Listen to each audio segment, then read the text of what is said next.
The Office of Special Counsel Jack Smith has dropped subpoenas on members of former President Donald Trump's inner circle, as well as on Mar-A-Lago resort staff members. So, according to CNN, at least 24 people have been subpoenaed to testify in the federal grand jury that is investigating the former president's handling of classified documents. Now, look, I'm going to be honest about this.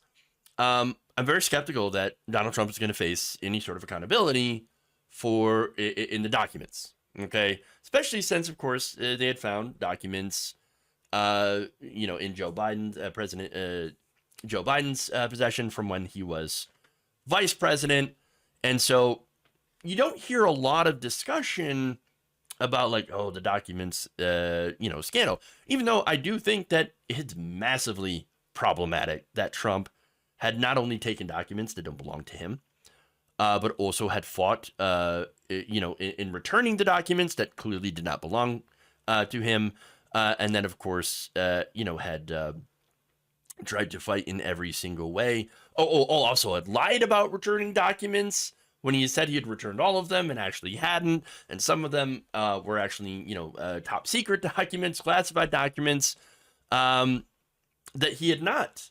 declassified, at least openly, to anyone. Nonetheless, I still don't feel like there's going to be any sort of accountability in this. And I think mainly that's because of politics. But I'm getting way ahead of myself. We'll give you more details, and maybe you all can show me where I'm wrong, essentially. But first, Smith has sought testimony from a range of people close to Trump, from his own attorneys who represent him, in the matter to staffers who work on the grounds of Mar-A-Lago, including a housekeeper and restaurant servers. So, now the staffers are of interest to investigators because of what they may have seen or heard while on their daily duties around the estate, or whether they saw boxes or documents in Trump's office suite or elsewhere. So, look, the other one of the big issues here is, of course, having this classified material that is being seen by people who do not have security clearance. I mean, again, I think that's one of the big issues, because I actually do care about national security. And so, yes, if there are things that are of issues that they're absolutely like top secret level that had not been declassified, having people around it, like the waitstaff, possibly see those documents and what's in them, yeah, I think that's a bit of a problem. Personally. But that's it, right?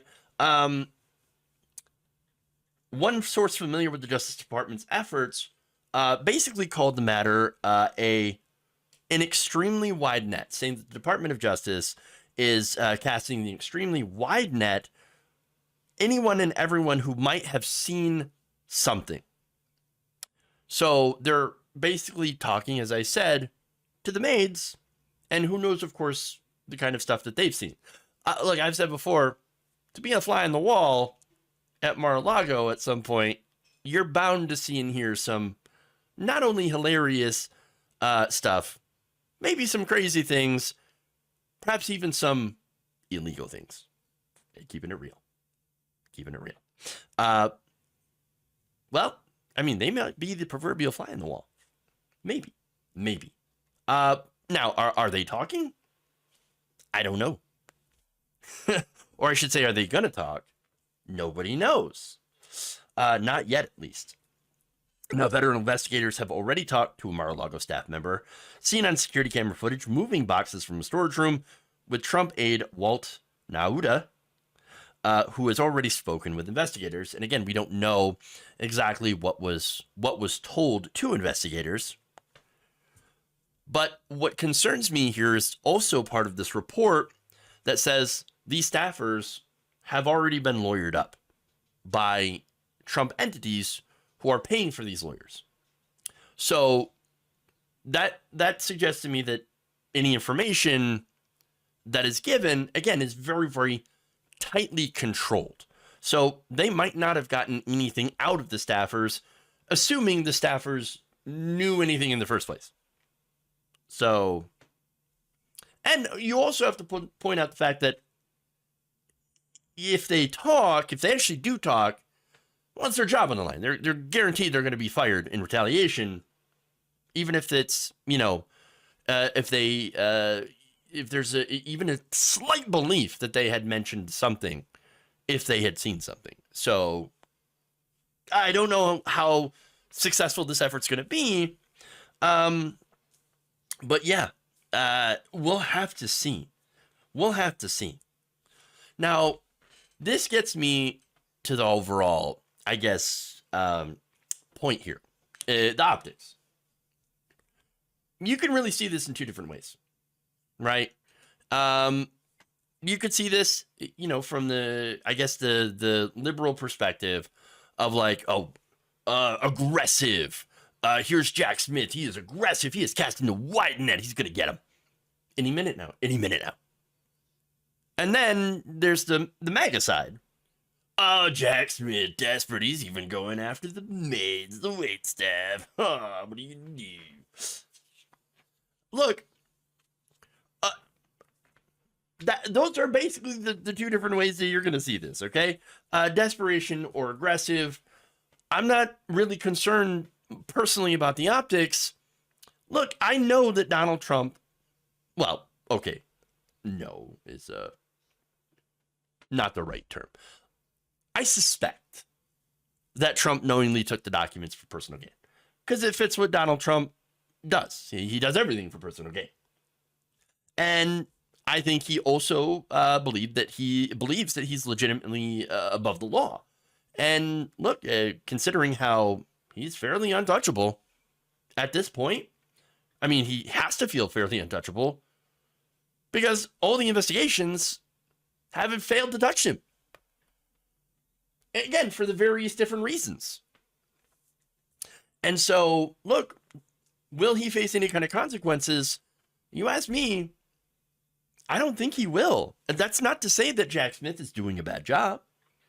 That's not to say that Donald Trump is innocent. He's an angel. He's never done anything wrong in his life. Never. No. Personally, you all know my feelings about Donald Trump. I think he's personally corrupt. I think he's in it for personal gain. And the whole reason that he became president was to help himself by stuffing public money into his pockets. Now, he of course, does the normal. So he does fake populism to get elected, of course. And I think all politicians to a certain degree do that. But Donald Trump was successful because he seemed to be authentic. We know that he's not, but he seemed to be authentic to MAGA people. And that's why they love him. So it's like, I'm going to go after the rich, I'm sorry, not the rich. No. He's going to help the rich. But he says, well, I'm going to go after the elites, you see. And then, and that's because, see, what the elites do is they pay the politicians, you see, because I was the people that bought the politicians, and I know that they do whatever the hell I want. But I'm not going to be that way. And of course, he's totally that way. No, people put money in front of Donald Trump and say, you can have that money if you do what I want. But you think he's not going to take the money? And of course he's going to take the money. He's going to, what do you want? Yeah, you go forward. Give me the money. I'll take the money. Yeah, I'm going to stuff it right in my pocket. And so, look, he does the normal, political corruption, but then adds personal corruption on top of it. That's who Donald Trump is. And again, this is all an effort to stuff money into his own pockets. It's always been the goal. He's not a political person. He's just a corrupt person and is very, very greedy. That's all it is. And so, look, I don't think Trump is going to get, or have to face the consequences of taking these government documents that were not his in the first place and, refuse to return them. In refusing to return them, I don't think he's going to face any sort of consequences because at the end of the day, understand that this isn't about the law. I think we have two different justice systems in this country. We have a justice system for the rich and powerful. and we have a justice system for the rest of us. And that justice system gets unevenly applied to the different groups. Things that would land an average person in jail, you'd be untouched as a rich person. Because generally, unless you rob other rich people, you don't go to prison if you're a rich person, if you're a powerful person. And that's unfortunately where what I see happening. Powerful people, especially ex-presidents of the United States, they're never held accountable for these things. Never held accountable. Did George W. Bush get held accountable for doing 2 unfunded wars in the Middle East? No. No, he's a literal war criminal. Is he going to get held accountable? No. No. It's because there are different rules for them. Different rules. And I think at the end of the day, based on this, Merrick Garland, despite what Jack Smith finds, right? Because I think Jack Smith is actually a very capable, prosecutor, right? Investigator. I think that ultimately, since the decision is made by Merrick Garland, he's going to make a political decision. And that political decision will ultimately be not to prosecute Trump. He'll say something along the lines of, for the good of the country, to keep this country together, we cannot indict the former president. And the Democrats, unfortunately, I think will say, well, we must move on and heal the country by looking forward and not backwards. Right now, and I say this because, again, it's the politics of it, right? I think the Democrats only really know how to run against someone like Donald Trump, like specifically Trump. Now, look, I hope I'm wrong. I hope I'm super pessimistic about this. I really do hope that I am off base here, that I'm just being like super black pill doomer. But I just feel like this is the most likely outcome. Elites protecting elites. And Donald Trump, of course, is one of the elites. And it's not because they like Donald Trump. They all despise him.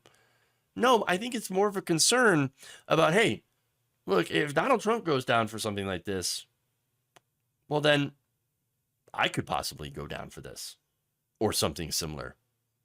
I don't like that idea.